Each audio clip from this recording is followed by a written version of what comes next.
Our top story today, more countries are tightening their COVID-19 restrictions as the virus continues to spread globally. On Wednesday, German police clashed with anti-lockdown protesters as Parliament approved a new law which gives Chancellor Angela Merkel more power to impose pandemic-linked restrictions. And France has added India to its list of travelers who need to get quarantined when entering the country. Lee Seung-jae starts us off.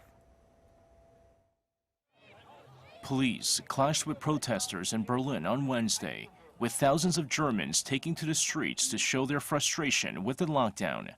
It came after the German parliament approved a new law enabling the national government to impose curfews between 10 p.m. and 5 a.m., as well as limits on private gatherings, sporting events, and shop openings.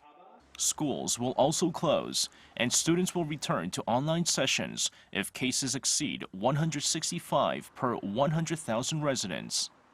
With up to 2,200 officers in Berlin to quell the unrest, around 150 people were arrested after they attacked officers or disregarded social distancing rules. Police were seen using pepper spray against protesters who threw bottles and tried to climb over barriers. Chancellor Angela Merkel drew up the new law after some of Germany's 16 federal states refused to impose tough measures despite a spike in cases. The country reported 24,000 cases in the past 24 hours, bringing the caseload to over 3.1 million. In France, the country will impose a 10-day quarantine on travelers from India over fears of a new variant identified there. The measures come as India has been in the grips of a second wave of infections and a new double mutant virus variant, adding nearly 3.5 million new cases this month alone. Similar restrictions have already been in place for travelers coming from Brazil, Chile, Argentina, and South Africa.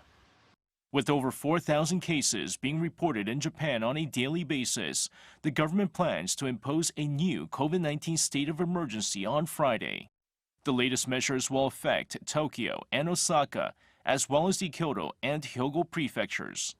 The restrictions are expected to recommend that department stores and amusement parks close temporarily. The country is facing a surge in cases, with only 3 months to go until the Tokyo Olympics.